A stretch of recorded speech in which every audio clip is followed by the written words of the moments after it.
Week 17, Faces and Emotions. Our learning target for today is I will learn about drawing emotions and expressions in faces so that I can create a work of art full of a variety of expressions and emotions. For this project, you're going to need to look in your supply bag and locate the project that has the faces on it with a little baggie of tissue paper. This should be the last project in your art kit until you pick up a new one on Thursday. The first thing you'll need to do is carefully detach the ziplock of tissue paper from the white art paper. It will involve pulling out that staple very carefully. Once you have the staple removed, you can take out the tissue paper from the ziplock, separate the expressions and emotions page from the white art paper, and lay everything out.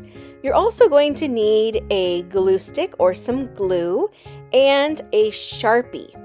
Now you will notice that some of you might have tissue paper that is already cut in round shapes. I did that for our younger artists because sometimes tissue paper is a little bit tricky to use. You can use those rounded shapes just as they are, but you don't have to. You can continue to shape them the way you would like. For the older artists doing this project, you have rectangular shaped tissue papers and you will need to cut your tissue papers so that they are round in shape. They don't have to be perfect circles, they just need to be round so that they can be turned into a face. I actually really like having some faces that are long and some that are wider so that I have variety in my work of art. Just to recap, take out the tissue papers from the ziplock. Younger artists, you'll find your rounded papers already cut, but my older artists will need to cut the tissue paper into round shapes for the heads. Step 3 includes gluing down the rounded shapes onto your white paper. Make sure to spread them out, but there's no need to have them completely separate. If you choose to overlap some, that is totally okay. You might want some faces closer to others and some farther away. Again, that will add variety to our artwork. You'll notice I am carefully gluing down the tissue paper. Tissue paper can be a little bit tricky to work with. I would highly recommend using the glue stick that I sent home with you earlier in the year. And you'll also notice as you work with the tissue paper that some of the colors come out more brightly or even maybe change a little depending on if they are touching another color. Something to think about as you lay out all of your circles. These circles are soon to become faces full of expression and emotion. The last step to this project is the most fun. You're going to need that black Sharpie or marker to draw the faces onto those heads that you've glued down. You're going to want to showcase a variety of emotions and expressions.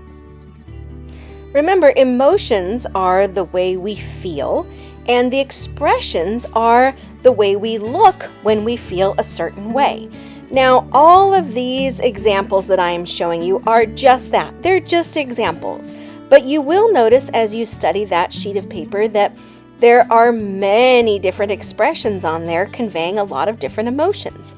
I'm going to be using this as a guide. As I create these different faces, I'm going to be looking at how my lines on my paper can showcase a certain emotion or expression. So for example, I've chosen this first light blue rounded shape for my first head, and I've decided to do this girl that is super happy. She's got these curly pigtails and she has her mouth wide open. She is definitely very happy, perhaps a bit excited even. And so I'm using the lines to make sure that my face showcases those emotions. She has those little ears and those upside down smiles for eyes, like she's smiling so big that it doesn't even show up. Her eyes don't even show up. She's got a little nose and then the biggest happy smile. I want you to look at those expressions, and I want you to decide what kind of faces you would like to create. You do not have to use these same expressions and emotions. You can create your own. This was just an idea sheet to help you get started and to help maybe if you're not sure how to create something, look on this sheet and see what you can do. For example, I'm drawing a baseball cap, and that can be a little tricky. So I've looked at the guide to help me figure it out. I am so excited to see what you create.